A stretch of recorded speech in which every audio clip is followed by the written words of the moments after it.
이렇게 기도하라. 이렇게 기도하라. 이제 예수님이 어떻게 기도할 것인가를 가르쳐 주는데 강조점이 두 개 다 있습니다. 기도하라. 여러분, 제가 묻고 싶습니다. 여러분 정말 기도하고 있습니까? 또 내가 기도할 필요성을 정말 느끼고 있습니까, 여러분? 여러분의 많은 삶 속에서 문제들이 많이 있을진데 정말 그 문제를 붙잡고 주님 앞에 나와서 목숨 걸고 내가 기도하고 있는 사람인가? 이런 사람들에게 오늘 주님께서 어떻게 기도할 것인가 방법을 가르쳐 주고 있습니다. 특별히 여기 보면 오늘 본문에 보면은 우리 아버지여 우리에게 일용할 양식을 주옵시고 우리에게 죄 지은 자를 사해 준 같이 우리를 시험에 들지 말게 하옵시고. 그러니까 기도를 하는데 내가 골방에서 하는 기도뿐만 아니라 교회로 공동체로 함께 모여서 기도하는 것의 중요성들을 우리에게 말씀하고 있습니다. 여러분 저를 좀 보시겠어요? 우리는 기도하기가 쉽지 않은 사람들이에요. 세상에 많은 일들이 있고 또 세상에 많은 만남이 있기 때문에 하나님 앞에서 기도하는 것이 쉽지가 않은데 그러기 때문에 더 모여서 공동체적으로 기도하라는 것입니다. 내가 힘이 들고 어려울 때 기도할 마음이 없을 때 함께 모여서 기도하면 힘이 나는 거죠. 그 가운데 성령의 역사심이 더 있는 것입니다. 여러분 기도는 하나님을 생각하게 합니다. 내 삶을 보면 힘들어요. 내 삶 속에는 희망이 별로 없어요. 캄캄합니다. 나만 생각하면 내가 처해 있는 상황을 보면 무거운 짐이 늘 있기 때문에 근심과 걱정과 염려 가운데 살아갈 때가 너무나도 많이 있습니다. 그런데 그 기도는 나를 보는 나의 상황을 보는 그 스위치를 하나님 쪽으로 탁 돌려주는 거예요. 그러면 어떻습니까? 하나님은 우리에게 희망이 되어주시죠. 우리에게 힘이 되어주시죠. 우리에게 소망이 되어주시죠. 하나님이 여러분들에게 절망을 주고 낙심을 주고 하나님이 여러분들에게 그러지 않지 않습니까? 쉬지 말고 기도하라는 뜻은 쉬지 말고 하나님을 생각하라는 거예요. 하나님을 바라보라는 것입니다. 그래서 이 기도는 하나님을 생각하고 바라볼 때에 하나님과의 진정한 교제가 일어나는 것입니다. 생생한 만남이죠. 인격적인 만남이죠. 또 친밀한 관계가 형성이 되는 거예요. 그러므로 제가 여러분들에게 정말 묻고 싶은 말씀, 이런 질문입니다. 여러분 정말 기도하고 있습니까? 정말 하나님을 얼마나 많이 생각하고 있습니까? 삶의 무게가 많이 내려와서 내가 어떻게 할 수 없을 때 여러분 무엇을 생각하십니까? 정말 하나님을 생각하고 계시나요? 사랑하는 성도 여러분, 우리 교회는 개척교회입니다. 이제 겨우 1살 반 정도 됐을까요? 이 어린 교회가 힘을 얻고서 자라가기 위해는 기도와 말씀 외에는 정답이 없습니다. 여러분들이 이 험난한 세상 가운데 종말로 치달아가는 이 사회 속에서 여러분들이 살아남을 수 있는 길은 기도와 말씀 외에는 정답이 없는 거예요. 사랑하는 성도 여러분, 정말 모여서 기도할 수 있기를 바랍니다. 모여서 기도할 수 있기를 바랍니다. 그런데 우리의 숙제는 첫 번째는 기도하는 사람이 되는 게 숙제입니다. 우리 교회의 숙제는 기도의 집이 되느냐, 이게 숙제입니다. 그런데 이 기도에 해야 된다라는 당위성뿐만 아니라 주님께서 우리에게 가르치고자 하는 건 뭐냐면 그럼 어떻게 기도할 것인가를 가르쳐 줍니다. 오늘 다시 한번 보세요. 9절 10절 말씀 한번 우리 다 같이 읽어봅시다. 그러므로 시작. 너희는 이렇게 기도하라. 하늘에 계신 우리 아버지여, 이름이 거룩히 여김을 받으시오며 나라의 임하옵시며 뜻이 하늘에서 이루어진 것 같이 땅에서도 이루어지다. 11절. 오늘 우리에게 일용할 양식을 주시고 우리가 우리에게 죄진 자를 사해 준 것 같이 우리 죄를 사하여 주시오. 예, 거기까지만. 여러분, 이거는 우리가 얼마나 많이 외웠는지 모릅니다. 그런데 한번 잘 보세요. 전반부 9절 10절은 어디에 초점이 맞춰 있습니까? 하나님, 하늘에 계신 하나님, 하나님의 이름, 하나님의 나라, 하나님의 뜻에 초점이 맞춰져 있습니다. 그런데 후반부 11절로 가면 어디에 초점이 맞춰져 있습니까? 우리에게 일용할 양식, 우리의 죄, 우리가 당하는 시험, 이 모든 것에 초점이 맞춰져 있습니다. 그러니까 예수님이 우리에게 기도를 가르치실 때, 야, 너 고민 많지? 너 소원 많지? 내 앞에서 40일 기도해봐라. 모든 것 네가 원하는 대로 다 들어줄 테니. 이렇게 말씀하지 않고 하나님이 계시단다. 하나님의 이름은 거룩하신 분이시단다. 하나님의 나라가 있단다. 하나님의 뜻이 있단다. 여러분의 기도에 이 부분이 먼저 들어오고 있나요? 예수님이 6장 뒷부분에 가시면 이런 말씀하세요. 우리들에게 너희가 정말 성도냐? 너희가 정말 나를 하나님의 아버지라고 부르느냐? 그러면 먼저 그의 나라와 의를 구해라. 그리하면 너희들의 먹을 것, 입을 것, 마실 것 다 내가 책임져 주겠다. 이방인들이 기도하고 생각하는 관점은 내가 먼저예요. 내가 마셔야 되고 내가 먹어야 되고 내가 입어야 되는 거니까 이방인들의 기도와 이방인들의 관심은 철저하게 땅의 것이에요. 나의 중심이라고요. 그런데 하나님 예수님이 가르치시는 기도와 예수님이 우리들에게 요구하는 것은 뭐냐면 땅의 관점이 아니라 하늘의 관점, 하나님을 먼저 생각하라는 것이죠. 여러분들을 향한 예수님의 기대가 얼마나 큽니까? 우리는 땅에서 팍팍 기면서 살고 있는데 너희들이 그럴 사람이 아니라는 거예요. 더 눈을 열어서 하늘을 보라는 거예요. 내가 살아있지 않느냐, 나에게 영광을 돌리라는 것이죠. 여러분, 땅 중심이 아니라 하늘 중심의 기도, 내 중심이 아니라 하나님 중심의 기도, 인간에게 부응하는 그런 나라가 아니라 하나님의 뜻에 부응하는 나라, 여기서부터 너희 기도가 시작이 된다는 거예요. 그러니 우리가 얼마나 믿음이 없는 사람입니까? 우리는 고작해야 땅에 있는 것 가지고, 고작해야 내 가족에 있는 것 가지고 기도하며 하나님 앞에 나갈 때가 얼마나 많이 있습니까? 그런데 하나님은 우리의 문을 확 열어주시기를 원해요. 하나님 나라의 위대한 것들을 보게 하시기를 원하죠. 하나님의 그 영광의 풍성한 것들을 보게 하시기를 원합니다.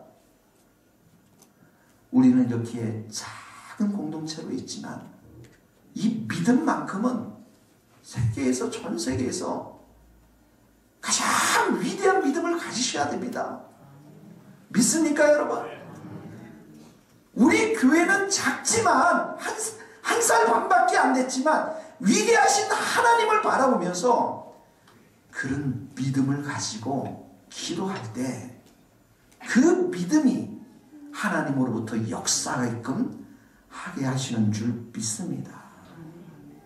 그렇게 한 영성 깊은 기도는 내가 막 기도했더니 우리 성도들의 소원들이 막 성취되어지는 것, 이것도 귀하지만 이걸 뛰어넘어서 세상도 없고 자신도 없고 오직 하나님의 임재 가운데 하나님이 원하는 그러한 기도를 드리는 공동체, 그런 기도, 여기에 깊은 영성이 담겨져 있는 것입니다.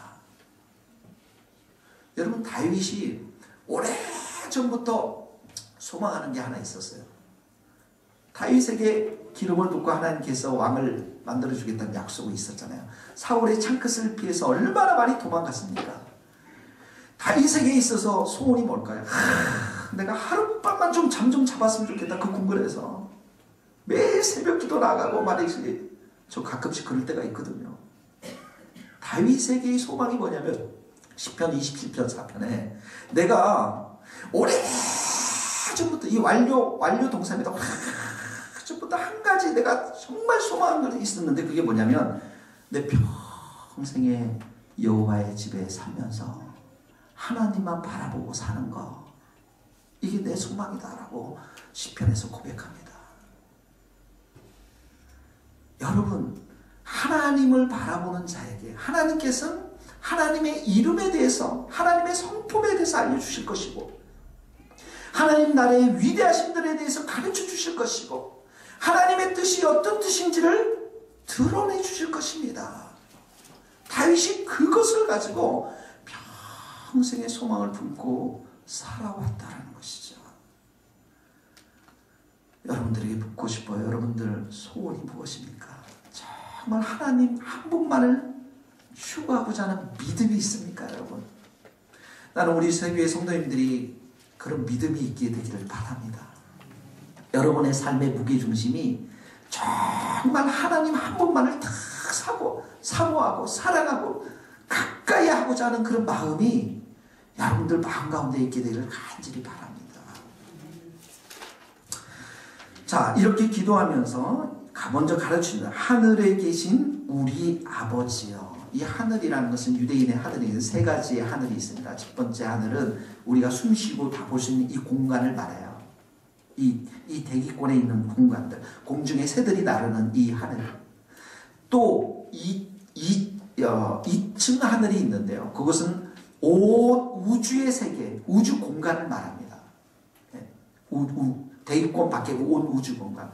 그리고 3층쯤에는 바로 하나님이 계시는 곳. 이 바울이 그렇게 얘기하는, 내가 셋째 하늘에 이끌려서 간 곳, 그곳에서 하나님의 귀한 비밀들을 그가 듣고 보지 않았습니까? 이 유대인들에게는 이런 하늘에 대한 개념이 있습니다.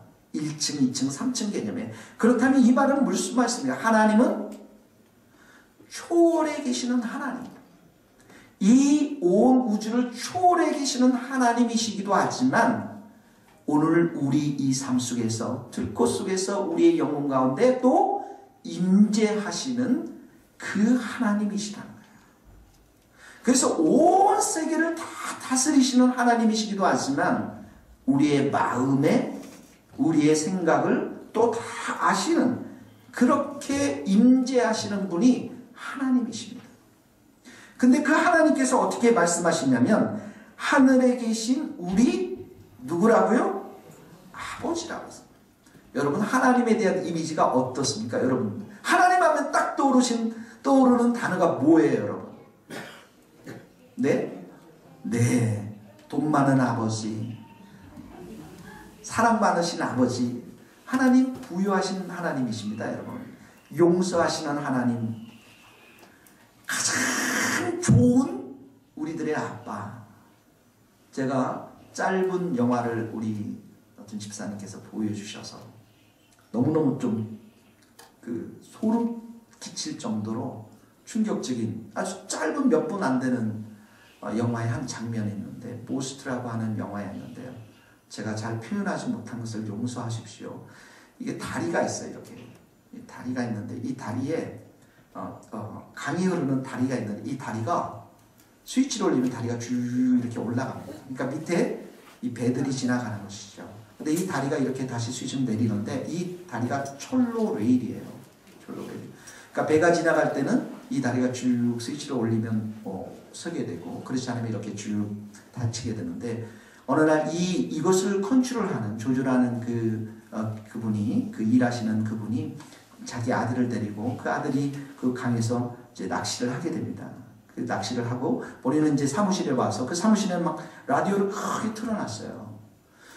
그러니까 이제 배가 지나가니까 예, 배가 지나가니까 어떻게 하면 스위치를 누르니까 이 다리가 쭉 올라가야 되죠. 이제 배가 이렇게 지나가는데 거의 지나갈 쯤에 보니까 열차가 오는 거예요.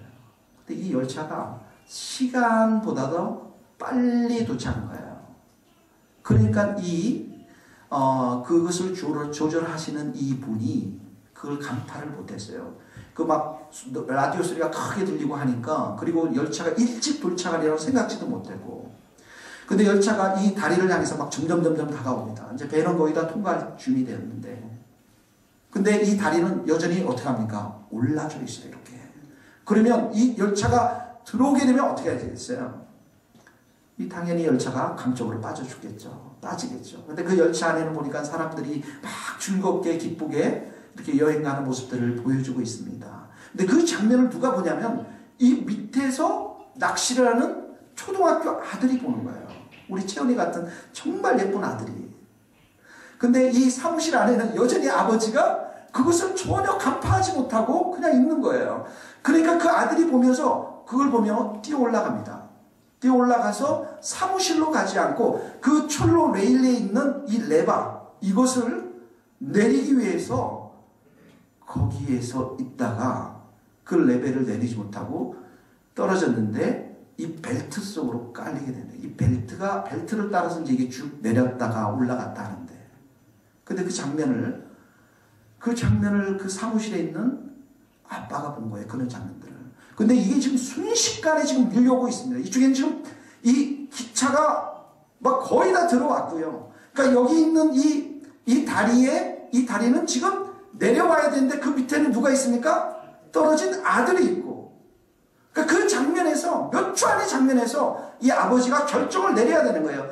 이 다리를 내리면 이 벨트가 쭉 움직여서 그 아들이 그걸 따라 쭉 따르려 들어가기 때문에 죽게 되는 것이고, 그렇지 않고 이 다리가 그대로 있으면 이 기차가 다리에 충돌해서 강으로 빠질 수밖에 없는 그 순간, 몇 초 안에 그 결정을 해야 되는데, 그 아버지의 막 절규하는 그 소리를 내가 들으니까 너무너무 소름이 끼치더라고요.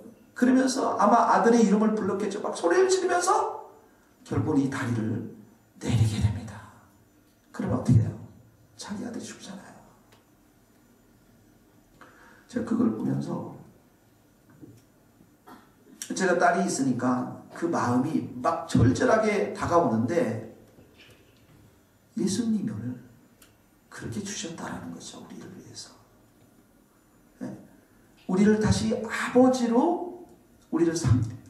우리 아들로 삼기 위해서. 여러분, 우리는 누구였습니까? 다 마귀의 자식들이었잖아요. 사단의 자식들이었잖아요. 근데 하나님께서 우리를 정말 양자로 삼기 위해서 그런 가장 귀한 그 예수님을 우리를 위해서 주셨다라는 것이죠.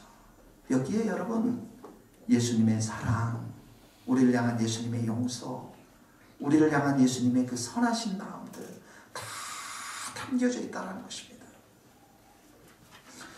여기 보면 하늘에 계신 우리 아버지라고 했어요. 하늘에 계신, 여러분 땅에 계신 아버지들 다 계시죠. 사실 이 땅에 살면서 하나님께서는 우리에게 많은 축복들을 주셨는데, 그 축복 중에 가장 큰 축복이 무엇이냐면 우리에게 부모님을 주셨어요.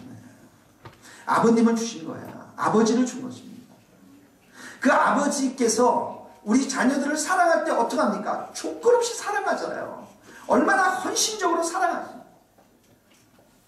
내 딸, 내 아들 대학까지 내가 공부를 시켜야 되는데 얼마나 만에 하루에도 그 일터에서 일을 깨물면서 상사들의 그 압력들을 이겨내면서 그렇게 일할 수 있는 마음들은 자녀들을 정말 사랑하기 때문에 그런 거잖아요. 근데 사실은 현실은 이렇게 아버지가 우리 육신의 아버지가 아들을 향해서 많은 사랑을 보여주기를 원하지만 그 사랑이 좀 왜곡되게 이렇게 표현할 때가 많이 있는 것 같아요. 왜 그렇습니까? 우리 아버지들도 죄인이고, 그래서 무조건 우리에게 사랑을 베풀기보다는 상처를 주고 또 우리들을 힘들게 할 때도 많이 있는 것이죠. 그래서 그 아버지가 어떤 분들은 분노를 물려주기도 하고 우리들에게 어떤 열등감을 물려주기도 해요. 그래서 내가 정말 어떤 아버지는 내가 판검사 데리고 했는데 실패했다면 자식을 어떡합니까? 강제적으로 막 법대를 보내가지고 고시 공부시켜서 내가 못다 이룬 꿈을 네가 이루어야 한다라고 강압하고 억압하고 몰고 가는 경우도 있지 않습니까? 그 아버지의 도박 중독으로 인해서 가족들이 엄청난 부채들을 겪고 있는 것들을 좀 보기도 했습니다. 그 아버지로부터 그 정말 사랑을 받아야 되는데 그 딸들이 그 사랑을 받지 못해서, 그래서 외국에 가면 그 아버지의 사랑이 너무너무 그리워서 어떤 외국 친구들이 조금이라도 사랑을 베풀면 그 친구들에게 모든 것을 다 내어주는 유학생들도 많이 있는 것들을 보게 되었습니다. 아버지의 사랑을 받고 싶지만 이렇게 늘 사랑에 굶주려 있기 때문에 그 아버지의 사랑이 아니라 그 비슷한 남자의 사랑들, 이렇게 사랑을 해주면 모든 것을 다 이렇게 그 남자들에게 바치는 여자들도 많다라는 거예요. 여러분, 우리 육신의 아버지들은 우리에게 항상 다 좋은 것만을 선물하시지는 않으셨습니다. 그래서 우리의 마음 가운데는 아픔이 있고 상처가 있고 분노가 있고 열등감이 있고 눈물들이 있는 것이죠. 여러분, 이런 것들을 누가 다 치유할 수 있습니까?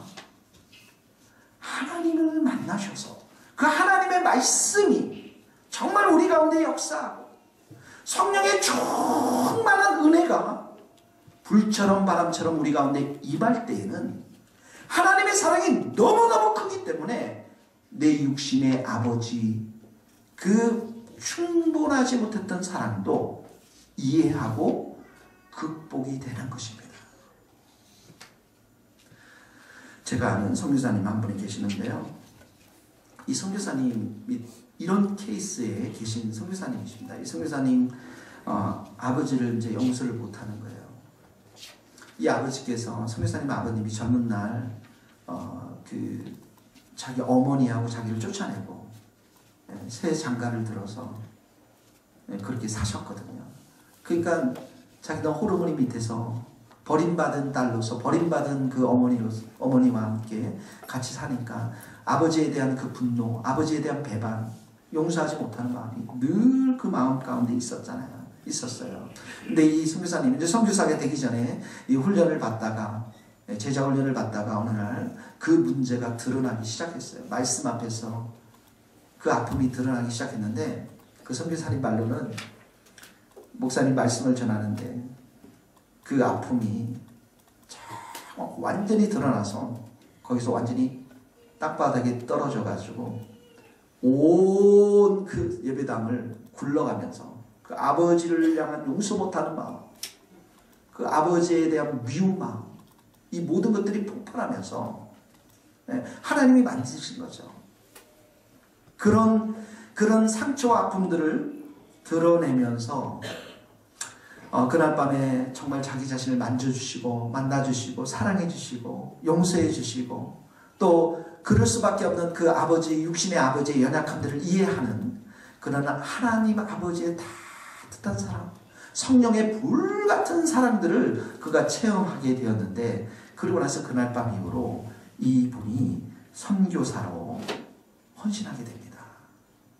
그 뒤로부터는 아버지가 그렇게 불쌍한 거예요. 아버님께서 돌아가시고 나중에는 이제 그분의 집안에 보니까 굉장히 기업을 운영하는 아주 준재벌의 그런 집안이었는데, 항상 그때 보면 재산 분배로 인해서 많은 갈등이 있지 않습니까? 배달은 그 가족들 이렇게.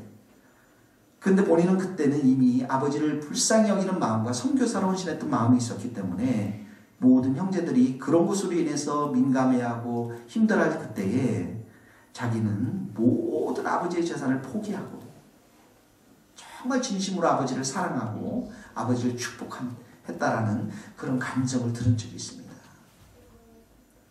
사랑하는 성도 여러분, 여러분이 가지고 있는 아픔, 눈물, 절망, 상처 누가 치유할 수 있겠습니까? 여러분의 남편이 할 수 있을까요? 여러분의 아내가 할 수 있을까요? 여러분의 부모님들이 할 수 있을까요?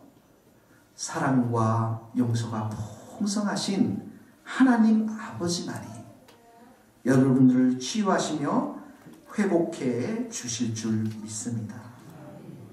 그분이 우리 아버지예요. 그분이 우리 아버지시라고요. 여러분, 세상은 지금 거의 종말로 치달아가면서 사단이 우리를 죽이려고 호시탐탐 노리고 있습니다.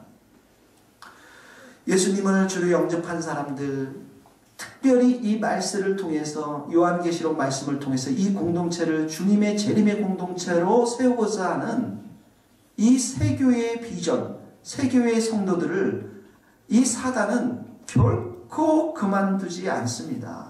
가만두지 않아요. 여러분, 사단은 넌크리스천들, 또 술집에 잘 다니는 자들, 또 그냥 게으르게 신앙생활하는 사람 잘 건드리지 않습니다. 이 교회처럼 깨어나려고 몸부림치는 교회, 기도의 집을 세우려고 하는 교회, 말씀의 집을 세우려고 하는 교회, 24시간 찬양의 집을 세우려고 하는 교회, 가만두지 않습니다. 가만두지 않습니다. 여러분들의 일터에서, 여러분의 가정 속에서, 여러분의 영혼 속에서 계속해서 기도 못하게 만들고, 계속해서 말씀을 듣지 못하게 만들고, 계속해서 이 공동체가 모이지 못하도록 공격하며 괴롭게 하는 그 뒤에는 분명히 마귀의 역사가 있는 것입니다. 예수님께서 이렇게 말씀하셨죠. 너 이거 정말 나를 따라오려거든 자기를 부인하고 자기 십자가를 지고 따라. 무슨 말이에요? 죽을 각오를 가지고 나를 따라오라는 것입니다. 왜 그렇습니까? 이 공동체 안에, 우리 안에 하나님을 대적하는 마귀의 역사가 있기 때문에 그렇습니다. 그렇기 때문에 이 종말의 세상 가운데서 우리가 깨어있고, 이 교회가 정말 깨어있고 힘을 공급받고 영적으로 깨어있으려면 주님 앞에 우리가 깨어서 기도해야 하는 거야. 아버지 앞에 기도해야 되는 거야. 기도 안 하면 다 죽습니다. 기도하면 다 힘들어요. 신앙생활 30년, 20년 해도 기도하지 아니하면 아무 소용이 없습니다. 힘이 없습니다. 하나님께서는 우리에게 내가 있지 않느냐, 아버지가 있지 않느냐, 나에게 풍성한 사랑이 있고 은혜가 있고 이 마귀들을 이겨낼 수 있는 능력이 있지 않느냐, 기도하라고 우리에게 초청하고 있던 것입니다.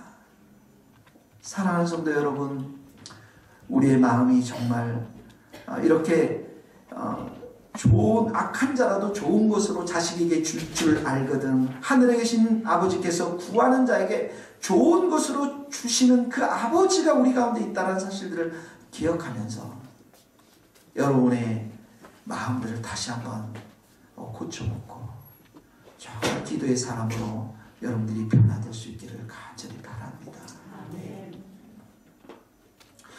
첫 번째로 이제 예수님이 우리에게 가르친 기도가 뭐냐면, 여기 다시 한번 봅시다. 9절 한번 다시 한번 같이 읽겠습니다. 그러므로 시작. 그러므로 너희는 이렇게 기도하라. 하늘에 계신 우리 아버지여, 이름이 거룩히 여김을 받으시오며. 여기 거룩히 여김을 받으시오며. 그러니까 우리의 삶이 거룩하신 하나님을 높여드리고 찬송하는 삶이 되도록 요청하라는 것이에요.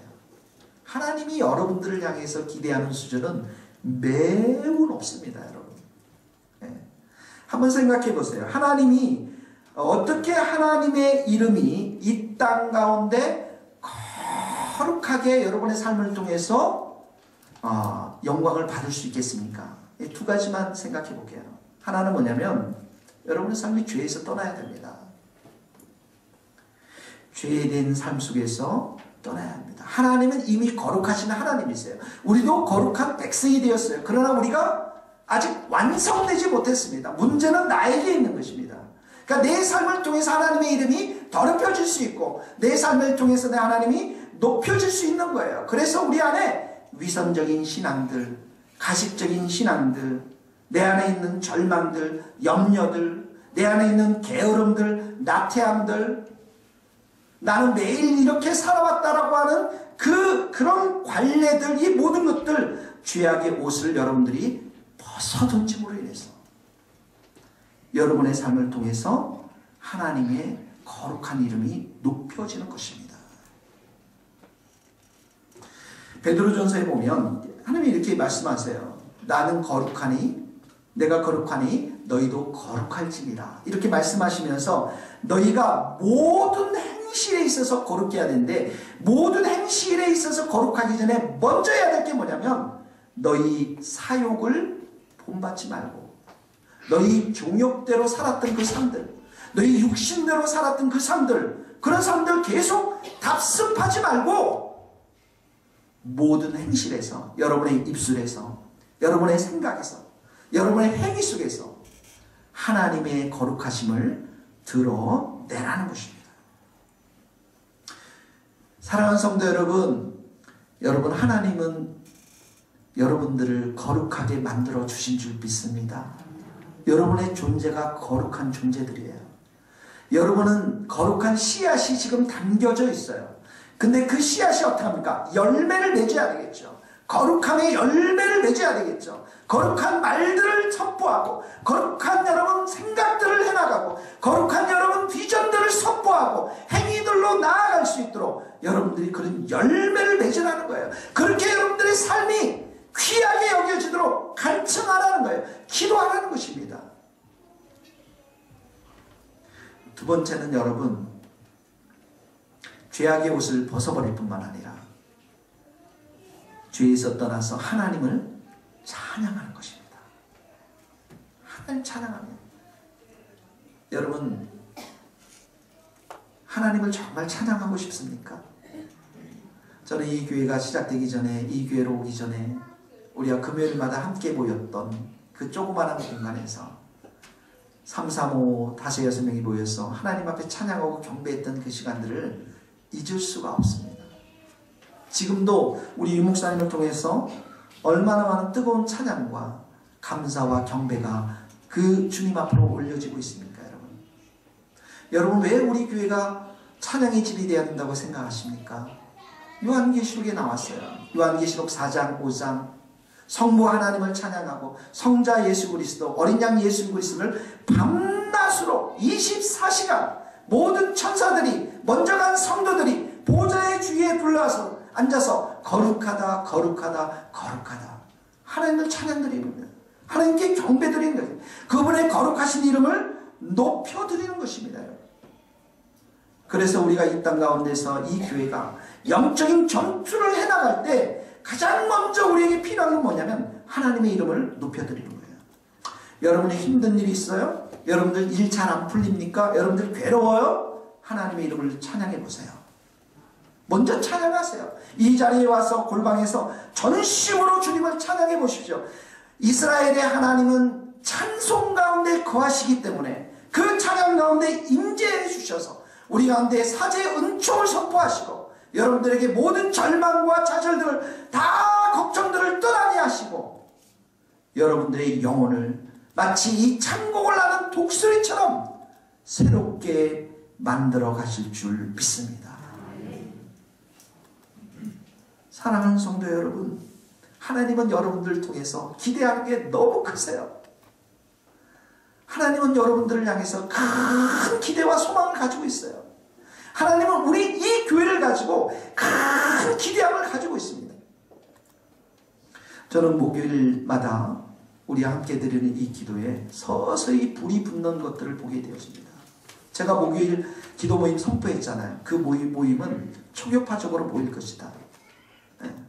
그러다 보니까 벌써 목사님들이 몇 분씩 붙고 하나님께서 사람들을 이렇게 서서히 붙여주는 거죠. 여러분, 4월 달에 오는 그 5명의 여성 리더들, 저는 우리 성도들이 다 그런 리더들이 다 될 수 있기를 바랍니다. 기도의 사람들이 다 될 수 있기를 바라요. 어떻게 이 조그만한 교회에 그런 분들이 와서 이 민족을 생각하고 하나님 나라를 선포하면서 기도할 수 있는 세미나를 열 수 있겠습니까? 하나님은 여러분들에게 큰 기대를 가지고 있습니다. 우리 새 교회를 향해서 큰 기대를 가지고 있는 거예요. 사랑하는 성도 여러분, 여러분들이 죄악의 삶을 다 벗어버리고 그리고 주님을 진심으로 찬양하며 경배드리는 삶을 살아갈 수 있기를 바랍니다. 저는 이 교회가 24시간 그럴 날이 오리라고 반드시 믿습니다. 찬양이 울려 퍼지고 그래서 우리의 좌절과 낙심과 세상을 사랑했던 마음들이 다 벗겨지고 이 세상의 것들이 얼마나 하찮하고 하나님의 거룩한 것을 생각하고 천국을 생각하고 하나님의 위대하심을 생각할 때 내가 지금 집착하고 있는 것이 얼마나 보잘것없는 것인가를 찬양과 경배를 통해서 예배를 통해서 하나님을 만남으로 인해서 저는 여러분들이 발견하고 여러분의 인생의 모든 것을 우리 교회의 모든 것을 그분 앞에 찬양하는데 집중할 수 있기를 주님의 이름으로 간절히 축원드립니다. 우리 한번 찬양 드리고 우리 이 시간에 같이 기도하도록 하겠습니다. 먼저 우리 한번